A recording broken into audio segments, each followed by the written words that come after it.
जगतगुरु रामानुजाचार्य द्वारा, जगतगुरु रामानुजाचार्य द्वारा और जगतगुरु माधवाचार्य द्वारा ये चार द्वार अयोध्या धाम में समर्पित किए। इसके साथ ही अयोध्या में भगवान राम के पूरे अभियान के साथ जुड़े हुए पूरे संतों के लिए ऋषि परंपरा के प्रति कृतज्ञता ज्ञापित करते हुए अयोध्या के इंटरनेशनल एयरपोर्ट का नामकरण महर्षि वाल्मीकि के नाम।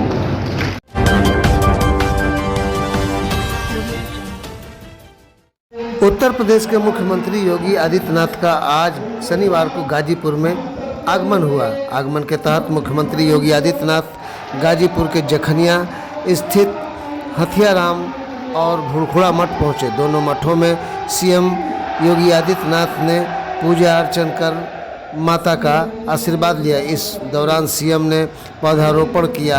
अपने गाजीपुर दौरे के दौरान सीएम महंत रामाश्रय दास पीजी कॉलेज पहुंचे और ब्रह्मलीन महंत रामाश्रय दास की प्रतिमा का अनावरण भी किया। इस दौरान मुख्यमंत्री ने प्रबुद्ध जनों के साथ संवाद किया। अपने संबोधन के दौरान उन्होंने हथियाराम मठ की 900 साल पुरानी परंपरा और अयोध्या में राम मंदिर निर्माण सहित विभिन्न मुद्दों पर अपने विचार रखे। मुख्यमंत्री योगी आदित्यनाथ ने कहा कि यह उनका सौभाग्य है कि उन्हें इस पीठ पर बुढ़िया माई के दर्शन कर उनका आशीर्वाद लिया है।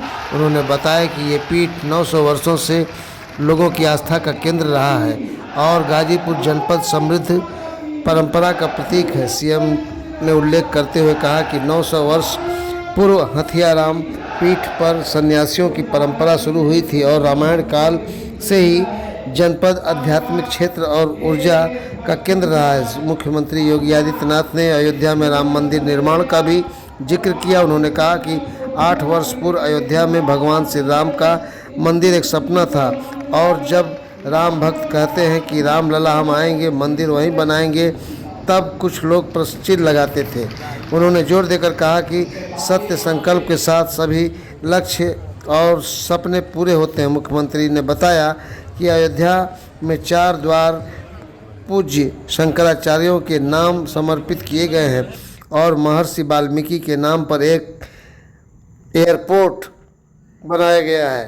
मुख्यमंत्री ने राष्ट्रीय चेतना और एकता पर बल देते हुए कहा कि हमारे देश के मठ मंदिर राष्ट्रीय चेतना और एकता के सूत्र में बांधते हैं। उन्होंने हर भारतीय के मन में भारतीयता का भाव होने की बात कही।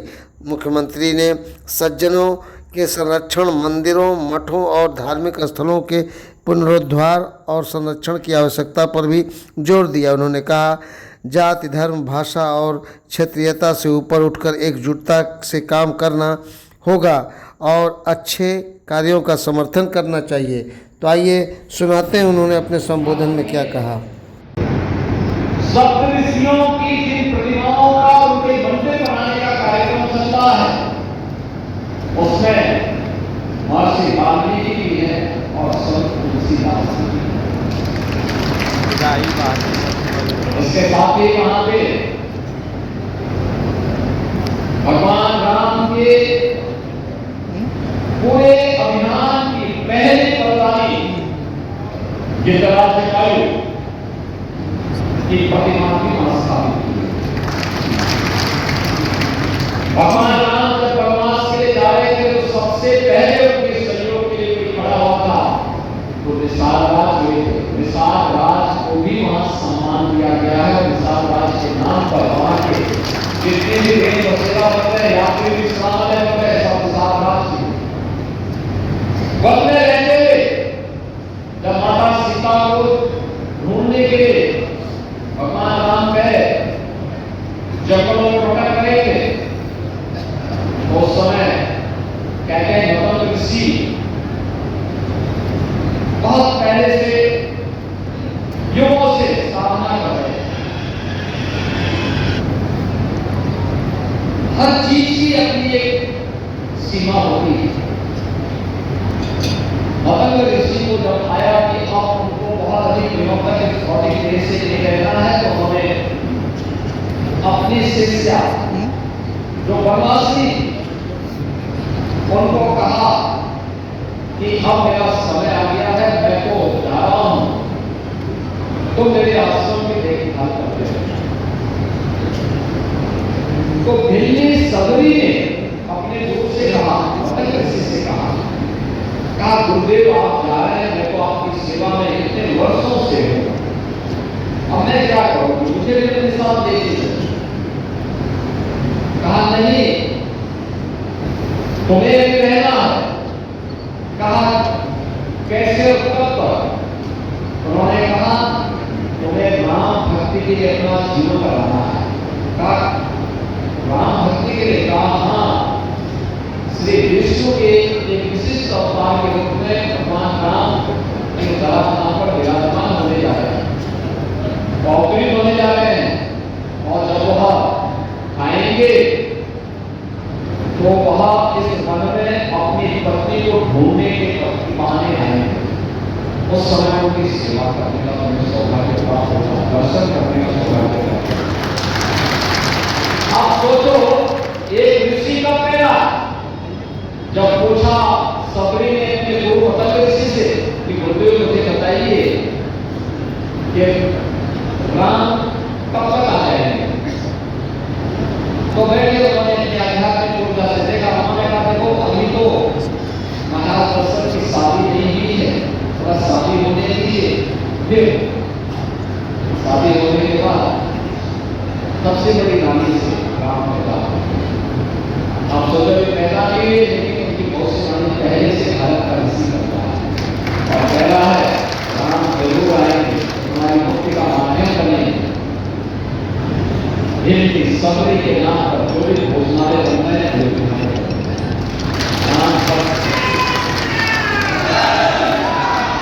भारत की परंपरा इसी प्रतिभा को जागृत करती है और इसीलिए जब हमें अवसर प्राप्त हुआ,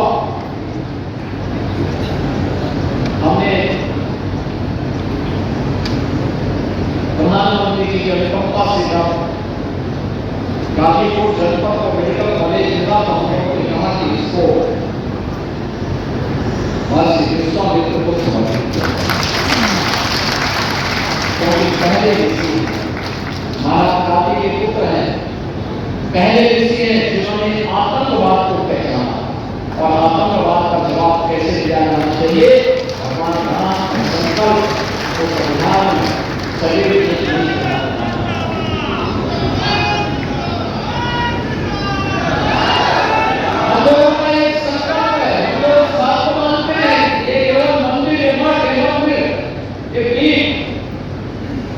केवल हमारे कर्मकांड और उपासना विधि के माध्यम नहीं है, यह हमारी आध्यात्मिक ऊर्जा के साथ साथ राष्ट्रीय एकता के लिए आधार स्तंभ है। देश को एकता के सूत्र में बांधने के बाद पहले जब समाज में जाति के नाम पर बांटने की दुष्प्रचार किया जाता हो, दुष्प्रवृत्ति पैदा हुई हो, अपने स्वार्थ के लिए देश को नुकसान पहुंचा, अपनी परंपरा को कोसना, विरासत को अपमानित करना, महापुरुषों के प्रति अपमानजनक टिप्पणी करना, यह राष्ट्रीय स्वार्थों के लिए भी और साथ साथ स्वयं दूसरों के बहकावे में आकर ये उत्तरदायित्व हमारे मठ मंदिरों के ऊपर आ जाता है कि वो फिर से राष्ट्रीय चेतना को जागरूक करने की प्रयास कर रहे हैं। जब संकल्प होगा वो कैसे सार्थक होगा? आज से 7 वर्ष 8 वर्ष पहले, 10 वर्ष पहले लोगों के लिए यह एक सपना और विरोधियों के लिए ये बोलने का एक अवसर भी होता था। जब राम भक्त कहते थे कि रामलला हम आएंगे, मंदिर नहीं बनाएंगे, लोग बोलते बना लेंगे क्या? लेकिन हम लोगों का संकल्प था, पूरा देश एक साथ एक राष्ट्रीय स्वयंसेवक संघ के मार्गदर्शन में, उनके नेतृत्व में, पूज्य संतों का के आशीर्वाद से पूरे देश का सनातन धर्मावलंबी की एकजुट होकर के संकल्प के साथ बढ़ता है, तो परिणाम हम सबके सामने आता है। कोई सोचता था 8 वर्ष पहले, 5 वर्ष पहले लोगों के लिए सपना था, लेकिन अब हकीकत हो चुकी है। जब प्रधानमंत्री मोदी जी ने 2020 में अयोध्या में राम जन्मभूमि मंदिर निर्माण का आधारशिला रखी,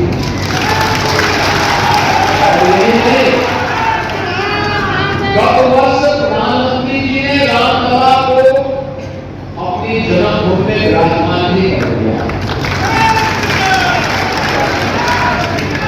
केवल भारत के अंदर ही संभव है। अपने विरासत के प्रति हमारे भाव क्या होने चाहिए, और हम लोग देश के उच्चतम न्यायालय को इस बात के लिए धन्यवाद देंगे कि उन्होंने सर्वसम्मति से सैकड़ों वर्षों से चली आ रही इस विवाद का समाधान निकाला, और आज अयोध्या नई अयोध्या के रूप में भारत में एक नई पहचान का माध्यम नहीं। अभी हम लोगों ने